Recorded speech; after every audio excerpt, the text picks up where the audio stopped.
നമസ്കാരം, മൂവി ബ്രാൻഡിലേക്ക് സ്വാഗതം. Indian television ചരിത്രത്തിലെ ഏറ്റവും വലിയ റിയാലിറ്റി ഷോയാണ് ബിഗ് ബോസ്. വിവിധ ഭാഷകളിൽ ഉൾപ്പെടുന്നവർ ഒരുമിച്ച് ഒരു വീട്ടിൽ പുറം ലോകവുമായി യാതൊരു സമ്പർക്കവുമില്ലാതെ ടാസ്കുകളും അതിജീവനവും നടത്തി 100 ദിവസം കഴിക്കുന്നതാണ് ഷോ.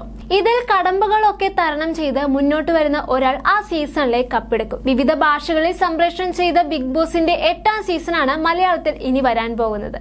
വൈകാതെ തന്നെ ഷോ ആരംഭിക്കുന്നതായിരിക്കും. തദവസരത്തിൽ ആരൊക്കെയാകും ഇത്തവണ മാറ്റൊരുക്കുന്നതെന്ന ശ്രദ്ധ നേടിയിരിക്കുകയാണ് പ്രഡിക്ഷൻ ലിസ്റ്റുകളും മറ്റുമെല്ലാം. സീസൺ 8നായി മലയാളം ബിഗ് ബോസ് പ്രേക്ഷകരും ഒന്നടങ്കം കാത്തിരിക്കുകയാണ്. ആരൊക്കെയാകും ഇത്തവണ ഹൗസിൽ മാറ്റൊരുക്കാൻ എത്തുക എന്നറിയാൻ ഏവരും അക്ഷമരായി കാത്തിരിക്കുക തന്നെയാണ്.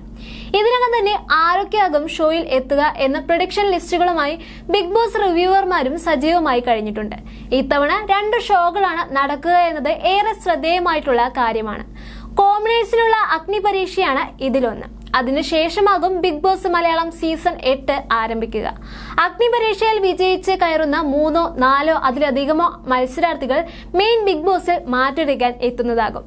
കോമണേഴ്സിനെ തിരഞ്ഞെടുക്കുവാനുള്ള അണിയറ പ്രവർത്തനങ്ങൾ ഒരു വശത്ത് നടക്കുമ്പോൾ അഗ്നിപരീക്ഷയിലേക്ക് പഴയ മത്സരാർത്ഥികളും വിജയികളും എത്തുന്നുവെന്ന പ്രവചനങ്ങളും റിവ്യൂവർമാർ നടത്തുന്നുണ്ട്. ഇവർ മത്സരാർത്ഥികളായിട്ടായിരിക്കില്ല എത്തുന്നത്, പകരം അഗ്നിപരീക്ഷയുടെ അവതാരകരും ജഡ്ജിമാരായിട്ടുമായിരിക്കും എത്തുക. അത്തരത്തിൽ ആരൊക്കെയാകും ബിഗ് ബോസിലേക്ക് എത്തുക എന്ന പ്രവചനങ്ങളാണ് ഇപ്പോൾ റിവ്യൂവർമാർ നടത്തിക്കൊണ്ടിരിക്കുന്നത്. അഗ്നിപരീക്ഷയ്ക്ക് എത്തുന്ന മുൻ മത്സരാർത്ഥികളിൽ പ്രധാനികൾ ആരൊക്കെയാണെന്ന് വെച്ചാൽ അഖിൽ മാരാര്, സാബുമോൻ, രഞ്ജിനി ഹരിദാസ്, റിയാസ് സലീം തുടങ്ങിയവരുടെ പേരാണ് മുന്നോട്ട് വെച്ചിരിക്കുന്നത്. ഇതിൽ രഞ്ജിനി ഹരിദാസ് അവതാരകയായിരിക്കുമെന്നും മറ്റുള്ളവർ ജഡ്ജിംഗ് പാനലിൽ ആയിരിക്കുമെന്നാണ് പ്രവചനങ്ങൾ ഏറെയും വന്നിരിക്കുന്നത്. ഇവർ തകർക്കുമെന്നും അഖിലും റിയാസും പോരടിക്കുമെന്നും കണ്ട് അറിയണമെന്നും ഇവർ പറയുന്നുണ്ട്. അതിനിടെ പുതിയ പ്രമോയുമായി ബിഗ് ബോസും എത്തിയിട്ടുണ്ട്.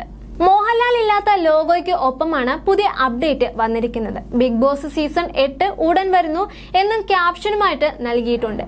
എന്തായാലും സീസൺ പോലെ തന്നെ അഗ്നിപരീക്ഷയും പ്രേക്ഷകരിൽ ആവേശം സൃഷ്ടിക്കുമെന്ന കാര്യത്തിൽ തർക്കങ്ങളൊന്നും നിലനിൽക്കുന്നില്ല. തെലുങ്ക് ബിഗ് ബോസിൽ അഗ്നിപരീക്ഷ ജയിച്ച് കയറിയ കോമണർ ആയിരുന്നു ആ സീസണിലെ വിജയിയായി എത്തിയിരുന്നത്. അതേസമയം പ്രഡിക്ഷന് പുറമെ സോഷ്യൽ മീഡിയയിൽ ഉയർന്നു വരുന്ന ഒരു പേര് കിച്ചു സുധിയുടേതാണ്. കിച്ചു ബിഗ് ബോസിലേക്ക് പോയാൽ ജനപ്രീതി കൊണ്ടും വലിയൊരു ജനവിഭാഗത്തിന്റെ പിന്തുണ ഉള്ളതുകൊണ്ടും മുന്നോട്ടു പോകുമെന്നും സോഷ്യൽ മീഡിയ ഉപഭോക്താക്കൾ പറയുന്നുണ്ട്. മികച്ച രീതിയിൽ കളിച്ചാൽ കിച്ചുവിന് കപ്പ് ഉറപ്പ് എന്ന് പറയുന്നവരും ധാരാളമാണ്. എന്നാൽ ഇത് ബിഗ് ബോസ് ഷോയാണ്. ഇവിടെ കിച്ചു എത്രമാത്രം അതിജീവിക്കും എന്നത് പ്രധാനമാണ്. ഒപ്പം വരുന്നത് മികച്ച മത്സരാർത്ഥികളും ആയിരിക്കും. അവരെ ബീറ്റ് ചെയ്ത് കിച്ചു മുന്നേറേണ്ടതുണ്ട്. അതേസമയം ബിഗ് ബോസിൽ കിച്ചു ഉണ്ടോ ഇല്ലയോ എന്ന കാര്യത്തിലും വ്യക്തത ഇതുവരെയും വന്നിട്ടുമില്ല. നോക്കു മക്കളെ നോക്ക് എന്ന ഡയലോഗ് കൊണ്ട് ശ്രദ്ധ നേടിയ കണ്ടന്റ് ക്രിയേറ്റർ ആകാശ് പരമേശ്വരൻ ഷോയിൽ വരാൻ സാധ്യതയുണ്ടെന്നും പ്രഡിക്ഷൻ ലിസ്റ്റിൽ പറയുന്നുണ്ട്. ആകാശ് നെവിന് പകരക്കാരനാണെന്നാണ് വാദങ്ങൾ വരുന്നത്.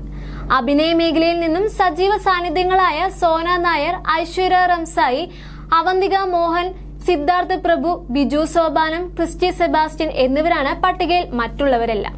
ഇവരോടൊപ്പം അവതാരകരായ ജീവ, രാഹുൽ ഈശ്വർ, രോഹൻ, കെന്നാ ഷാൽബിൻ, ട്വിങ്കിൾ ശീതൾ എന്നിവരും സാധ്യതാ പട്ടികയിൽ ഇടം പിടിച്ചിട്ടുണ്ട്. സോഷ്യൽ മീഡിയയിൽ സജീവമായ ബ്ലോഗർമാരും കണ്ടന്റ് ക്രിയേറ്റർമാരും ഈ ലിസ്റ്റിൽ വലിയൊരു പങ്ക് വഹിക്കുന്നുമുണ്ട്. ഇതിൽ പ്രണവ് കൊച്ചു, അഖിൽ എൻ, ആകാശ് പരമേശ്വരൻ, അൽഫുഡി, സൂരജ്, ഷെഫീന ബേബി എന്നിവരാണ് പ്രധാനമായും ശ്രദ്ധിക്കപ്പെട്ടിരിക്കുന്നത്. ഇവർക്ക് പുറമെ വ്യത്യസ്തമായ വ്യക്തിത്വമുള്ളവരും മറ്റു മേഖലയിൽ നിന്നുള്ളവരുമായി ജാസി, ട്രാൻസ്ജെൻഡർ കമ്മ്യൂണിറ്റിയിൽ നിന്നും trans woman Apsara CJ, Alice Christ, Anila, Anilkumar എന്നിവരും പ്രഡിക്ഷൻ ലിസ്റ്റിൽ ഉൾപ്പെടുന്നുണ്ട്.